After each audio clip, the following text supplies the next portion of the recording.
तो आज हमने धारा 6 तक तो पढ़ लिया था। धारा 7 से अब प्रारंभ करते हैं। तो राजस्थान नगर पालिका अधिनियम 2009 हम पढ़ रहे हैं। तो इसमें जो अब तक हम धारा 6 तक पढ़ चुके हैं, तो धारा 7 जो है वो पदावधि के बारे में है। यानी नगर पालिका की पदावधि को हम देखेंगे कितना टाइम तक ये एक बार चुनाव होने के बाद जब वो चुन ली जाती है तो कितने समय तक वो बनी रहती है। तो सबसे पहले तो अगर कोई पहले विघटित नहीं कर दी गई है, यानी किसी वजह से अगर पहले विघटित हो जाती है तो बात अलग है।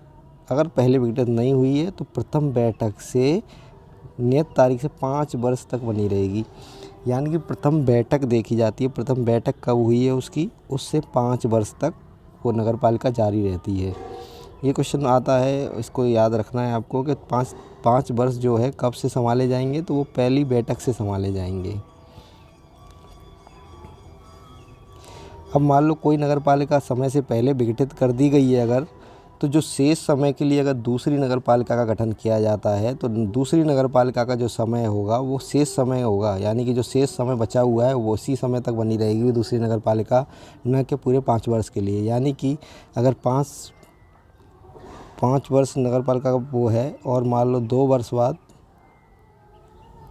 नगर पालिका का विघटन कर दिया गया है, तो जो दूसरी नगर पालिका बनेगी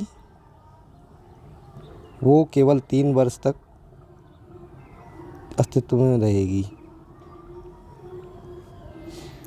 इस तरह से हम देखते हैं कि जो नगर पालिका का जो कार्यकाल है वो तो 5 साल है, और 5 साल के अगर पहली नगर पालिका विघटित भी हो जाती है तो दूसरी नगर पालिका जो है वो केवल उस शेष समय तक ही बनी रहेगी। अब इस स्पष्टीकरण दिया गया है कि प्रथम बैठक से सामान्य निर्वाचन के तुरंत पश्चात, यानी निर्वाचन जो हुआ है उसके तुरंत पश्चात नगर पालिका के जो सदस्यों की, निर्वाचित सदस्यों की बैठक है, वो जो बैठक हुई है, पहली बैठक हुई है, वो प्रथम बैठक है। धारा 8 है वो नगरपालिक शासन का नगर पालिका में निहित होना। यानी कि नगरपालिक शासन जो है, जो उसकी जो पावर हैं वो किस में है, तो नगर पालिका में निहित होंगी। यानी कि नगरपालिक शासन जो है वो नगरपालिका बोर्ड, नगर परिषद या नगर निगम में अध्यक्षों के माध्यम से निहित होगा। यानी अध्यक्ष उन पावरों का यूज़ करेगा, और ये जो पावर यूज़ की जाएंगी वो परिसीमाओं और निबंधनों के अधीन रहते हुए की जाएंगी। वार्डों में विभाजन, धारा 9 है वार्डों में विभाजन। यानी कि वार्डों में विभाजन कैसे होगा, तो जितने स्थान नियत किए गए हैं, राज्य सरकार ने जितने स्थान नियत किए हैं किसी नगर पालिका बोर्ड के लिए, तो उतने ही वार्डों में वो विभाजित की जाएगी। यानी कि राज्य सरकार नियत तो कर रही है धारा 6 की उपधारा 1 के तहत। ये क्वेश्चन भी पूछ सकते हैं। अब इसमें क्या है कि कुल स्थानों की संख्या के बराबर वार्ड विभाजित कर देंगे। प्रत्येक वार्ड का प्रतिनिधित्व है उस वार्ड की जनसंख्या के आधार पर होगा। यानी कि जनसंख्या का कितना है उसके आधार पर ही उसका प्रतिनिधित्व होगा, और अनुपात भी वही होगा जो नगर पालिका के स्थानों की कुल संख्या का उसकी जनसंख्या के साथ है। यानी कि कुल स्थान हैं उनका कितनी जनसंख्या है उसके साथ जो अनुपात है, प्रत्येक वार्ड का भी उसकी, अगर एक सदस्य हर वार्ड से चुना जा रहा है तो उस एक सदस्य के अनुपात भी वही होगा जनसंख्या के साथ, जो कि कुल सदस्य संख्या का कुल जनसंख्या के साथ है। धारा 10 जो है वो वार्डों की अवधारणा है। तो राज्य सरकार आदेश द्वारा निम्नलिखित का अवधारणा करेगी। यानी कि राज्य सरकार के निर्धारित करेगी, क्या क्या करेगी। एक तो प्रत्येक नगर पालिका को निर्वाचन के वास्ते निर्वाचन हो, इसके लिए वार्डों में विभाजित किया जाएगा। प्रत्येक वार्ड की सीमा निर्धारित करेगी राज्य सरकार आदेश द्वारा। यानी राज्य सरकार क्या क्या कर रही है, एक तो वार्डों में कितने वार्डों में विभाजित करना है, एक वार्ड की सीमा क्या रहेगी, एक अनुसूचित जातियों, जनजातियों और ऐसी जातियों जनजातियों के महिला सदस्यों के लिए, पिछड़े वर्गों के सदस्यों और उनकी महिला सदस्यों के लिए आरक्षित स्थान कोई हैं तो उनकी संख्या निर्धारित करेगी राज्य सरकार। यानी कि SC ST OBC इनकी खुद की संख्या, और दूसरी इनमें जो महिलाओं के लिए 50% आरक्षण है, आधी सीटें जो आरक्षित रहेंगी उनकी संख्या भी राज्य सरकार निर्धारित करेगी। महिला उम्मीदवारों के लिए वार्डों की संख्या, यानी महिला उम्मीदवारों के लिए वार्डों की कितनी संख्या है वो भी राज्य सरकार निर्धारित करेगी। अब अनुसूचित जातियों, अनुसूचित जनजातियों, पिछड़े वर्गों की महिलाओं के लिए आरक्षित स्थानों का आवंटन विभिन्न वार्डों को चक्रानुक्रम में ऐसी रीति से किया जाएगा जो विहित की जाए। यानी कि चक्र से, ऐसी एक ही वार्ड का आरक्षण नहीं बना रहेगा, वो वार्ड बदलता रहेगा बार बार हर 5 साल में, और चक्र से बदलेगा वो, एक दिशा से जैसे चलेंगे अपन, इधर से चले फिर इधर ऐसे चलेंगे, और इस तरह से जो चक्र चलता रहेगा। उस चक्र से ही वो महिलाओं के लिए आरक्षित स्थान बदलते रहेंगे। यानी कि SC ST और महिलाओं के लिए जो स्थान है आरक्षित हैं वो ऐसे बदलते रहेंगे चक्रानुसार। ऐसे नहीं है कि कोई भी सीट है तो SC के लिए रिजर्व कर दी तो हमेशा SC के लिए रहेगी, या कोई सीट है ST के लिए तो ST के लिए रहेगी, या महिलाओं के लिए तो महिलाओं के लिए रहेगी। ऐसा नहीं होगा। वो सीटें जनरल में भी कन्वर्ट होती रहेंगी। हर 5 साल में अलग अलग सीट आएंगी और वो लॉटरी द्वारा निर्धारित करते हैं। अब क्या, राज्य सरकार वार्डों की सीमा को अवधारणा और अनुसूचित जाति और जनजाति पिछड़े वर्ग महिलाओं के लिए आरक्षित स्थानों का वार्डों में आवंटन धारा 6 के उपबंधों और को निम्नलिखित उपबंधों को भी ध्यान में रखते हुए करेगी। यानी कि जो राज्य सरकार ये ऐसा कर रही है, वार्डों को विभाजित कर रही है, जो आरक्षण दे रही है, तो धारा 6 के उपबंध तो याद रखने ही हैं। इसके अलावा निम्न उपबंध भी याद रखने हैं। पहला क्या है एक तो वार्ड है वो भौगोलिक रूप से सही होने चाहिए। यानी कि ऐसा नहीं होना चाहिए कि उस वार्ड का अस्तित्व ही ऐसे कोई तो वार्ड ऐसे बना दिया कि एक पार्ट तो उसका एक कोने में, दूसरा पार्ट दूसरे कोने में। ऐसा नहीं होगा। वार्ड भौगोलिक रूप से संहत होना चाहिए, यानी कि कंटिन्यूस होना चाहिए। और वार्ड ऐसा होना चाहिए जिससे कि प्रॉपर तरीके से उसका विकास हो सके। जो SC और ST के लिए जो आरक्षित वार्ड हैं वो नगरपालिका के ऐसे भागों में वितरित किए जाएंगे जहां पे इनकी जनसंख्या तुलनात्मक रूप से अधिक है। यानी SC की जनसंख्या जिस वार्ड में ज़्यादा होगी उस सीट को आरक्षित किया जाएगा, या ST की तुलनात्मक रूप से जनसंख्या ज़्यादा है उनमें ही आरक्षण ज़्यादा किया जाएगा। और जो संख्यांकन है वार्डों का वो कहाँ से चालू होगा, तो वो नगरपालिका के स्थानीय क्षेत्र का जो उत्तरी पश्चिमी कोण है, यानी कि उत्तरी पश्चिमी कोण से प्रारंभ होगा ये संख्यांकन।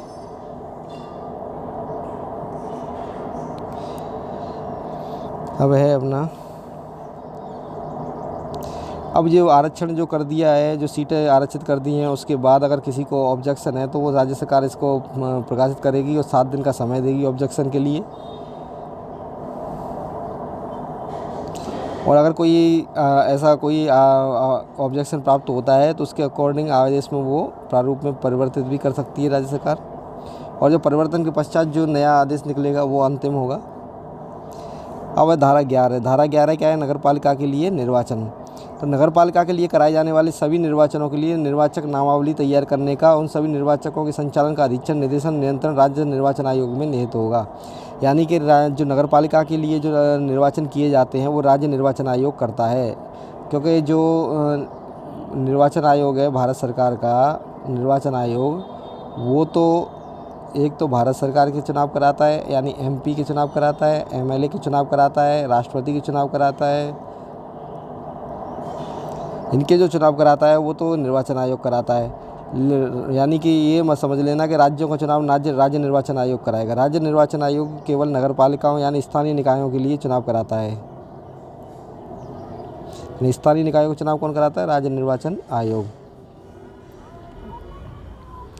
और किसी नगरपालिका का गठन करने के लिए निर्वाचन हुआ तो कैसे होगा? धारा 7 में जो इसकी अवधि दे रखी है, यानी 5 साल दे रखी है, तो उसकी समाप्ति यानी समाप्ति से पहले ही कर लिया जाएगा।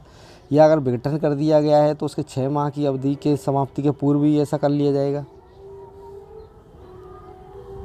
परंतु ऐसा है कि जहाँ कोई विघटित हो गई नगरपालिका और जो नए 6 माह से कम टाइम बचा है तो ऐसे समय में निर्वाचन कराना आवश्यक नहीं होगा।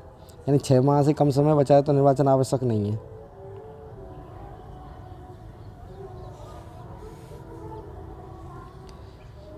अब राज्य सरकार क्या करेगी कि 6 माह से अधिक समय बचा हुआ है तो राज्य निर्वाचन आयोग से वो उम्मीद करेगी कि वो निर्वाचन करवाए। और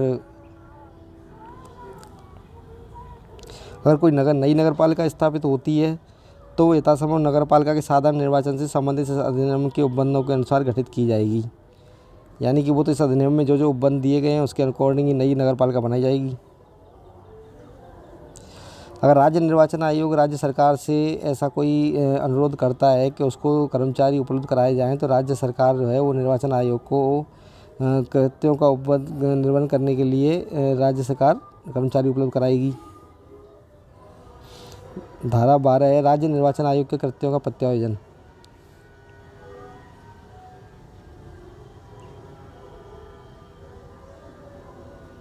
यानी कि राज्य निर्वाचन आयोग है वो अपना कार्य किसके जरिए करवाएगा? तो राज्य निर्वाचन आयोग है वो अपने कृत्यों का प्रत्यायोजन या तो उप निर्वाचन आयुक्त को करेगा या फिर राज्य निर्वाचन आयोग के सचिव। इन दोनों में से किसी एक को राज्य निर्वाचन आयोग अपना कृत्य का अपने कार्यों का प्रत्यायोजन करेगा। प्रत्यायोजन क्या होता है? प्रत्यायोजन का मतलब ये है कि किसी को कार्य सौंपना। यानी कि जैसे कि हम अपने घरों में देखते हैं कि पिताजी अपने कोई कार्य कराने के लिए अपने बेटे को सौंप देते हैं कि बेटा ये कार्य तुझे करना है, तो वो कार्य उसकी रिस्पॉन्सिबिलिटी हो जाती है फिर उस कार्य को करना। उसी प्रकार से राज्य निर्वाचन आयोग है जो अपने कार्यों को जब खुद कार्य नहीं कर पा रहा है तो वो क्या करेगा? उप निर्वाचन आयोग तो राज्य निर्वाचन आयोग के सचिव इनमें से किसी एक को वो प्रत्यायोजित कर देगा। धारा 13 क्या है? प्रत्येक वार्ड के लिए निर्वाचक नामावली, यानी कि प्रत्येक वार्ड के लिए एक नामावली होगी जिसमें सभी जो वोटर हैं उनके नाम होंगे, क्या उनका एड्रेस होगा। उसके बाद आ जाती है प्रत्येक वार्ड के लिए निर्वाचन में तैयारी परिषद निर्वाचक रजिस्ट्रीकरण अधिकारी, यानी कि निर्वाचक रजिस्ट्रीकरण अधिकारी जो है वो इनमें ड्यूटी लगाते हैं लोगों की, और वो लोग जैसे कि सरकारी कर्मचारियों को लगती है, जैसे टीचरों को लगती है, तो वो क्या करते हैं फिर नाम लिखते हैं, उनमें नाम लिखकर उसको नामावली को पूरी करते हैं। अब राज्य निर्वाचन आयोग और क्या करेगा कि निर्वाचक रजिस्ट्रीकरण अधिकारी है उसकी सहायता के लिए सहायक निर्वाचक रजिस्ट्रीकरण अधिकारी नियुक्त करेगा। अब जो सहायक निर्वाचक रजिस्ट्रीकरण अधिकारी है वो निर्वाचक रजिस्ट्रीकरण अधिकारी के नियंत्रण में तो रहेगा, उसके नियंत्रण में रहते हुए निर्वाचक रजिस्ट्रीकरण अधिकारी के जो समस्त या किन्हीं भी कृत्यों का पालन करने के लिए सक्षम होगा, या तो उनके समस्त कार्यों को करने के लिए, या अगर वो जो समस्त कार्यों को मतलब प्रत्यायोजन नहीं कर रहा है वो निर्वाचक अधिकारी, तो जो जिन कार्यों को कर रहा है उन करने के लिए वो सक्षम होगा, वो अपनी खुद अपना डिसीजन ले सकता है। धारा 14 के अधीन रहते हुए प्रत्येक व्यक्ति जो 18 वर्ष से कम आयु का नहीं है और किसी वार्ड का मामूली तौर पर निवासी है उस निर्वाचक नाम में रजिस्ट्रीकरण होने का अधिकारी होगा। यानी 18 वर्ष से कम आयु का नहीं होना चाहिए, दूसरा उस वार्ड का मामूली तौर पर निवासी होना चाहिए, यानी जो मिनिमम कंडीशन है निवासी होने के लिए वो पूरी करनी चाहिए उसे। उसके बाद उसका नाम लिखा दिया जाएगा उसमें रजिस्टर में। नेक्स्ट है, यानी कि अगर किसी व्यक्ति का निवास गृह पर स्वामित्व है, किसी का घर पर या कब्जा है, तो इसका मतलब ये नहीं है कि उस वार्ड को मामूली तौर पर निवासी है, यानी कि ऐसे व्यक्ति को निवासी नहीं माना जाएगा। और कोई अस्थायी रूप से अगर बस रहा है और कहीं जाके बस गया है तो इसका मतलब ये नहीं है कि वो मामूली तौर से निवासी नहीं रह गया है, वो तब भी मामूली तौर पर निवासी माना जाएगा अगर वो उसका निवास स्थान उस वार्ड में है तो।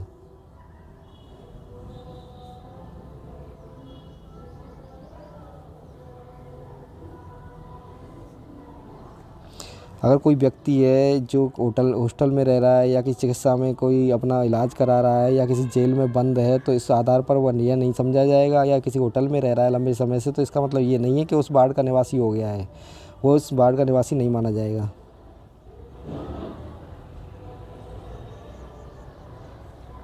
अब कोई मामूली तौर पर निवासी है या नहीं है इस संबंध में कोई अगर प्रश्न उत्पन्न होता है तो इसका निर्धारण जो है वो राज्य सरकार के नियमों से किया जाएगा। राज्य सरकार जो नियम बना रखे हैं उसके आधार पर ही ये किया जाएगा।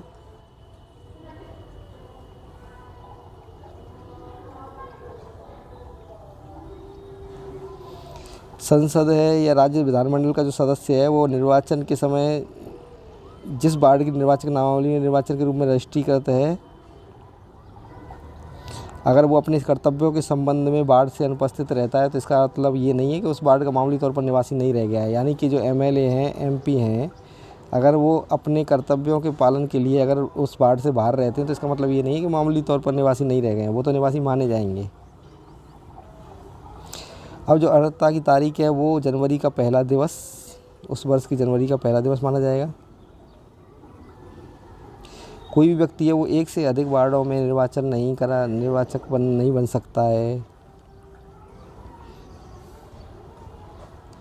और कोई भी व्यक्ति निर्वाचक नामावली में एक से अधिक बार रजिस्टर नहीं हो सकता, यानी एक से ज़्यादा बार रजिस्टर नहीं करा सकता अपने आप को। अब आ जाती धारा 14 निर्वाचक नामावली में रजिस्ट्रीकरण के लिए निर्भरताएँ, यानी कि किस किस कंडीशन में निर्वाचक नामावली में रजिस्ट्रीकरण नहीं होगा। या तो वो भारत का नागरिक नहीं है, या फिर वो विकृत चित्त है, यानी कि उसका चित्त सही नहीं है, ये पागल है, या सक्षम न्यायालय द्वारा ऐसा घोषित कर दिया गया है, या फिर भ्रष्टाचारण या अपराधों के संबंध में को मतदान से निवर्तित कर दिया गया है। अगर कोई व्यक्ति रजिस्ट्रीकरण के पश्चात अगर ऐसे कोई निरता से ग्रस्त हो जाता है और उसे तो उसका नाम तुरंत उसकी नामावली से काट दिया जाएगा।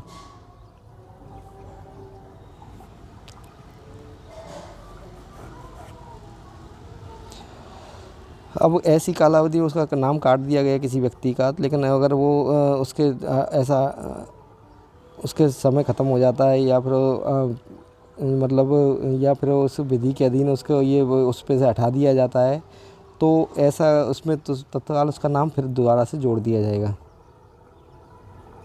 यानी कि जिस वजह से उसका नाम काटा गया था वो निरता ही उस नियम से निकाल दी गई है, तो उसका नाम तुरंत जोड़ दिया जाएगा। थैंक यू दोस्तों। अब हमने धारा 14 तक पढ़ ली है। अब नेक्स्ट वीडियो में धारा 15 से प्रारंभ करेंगे। थैंक यू, धन्यवाद।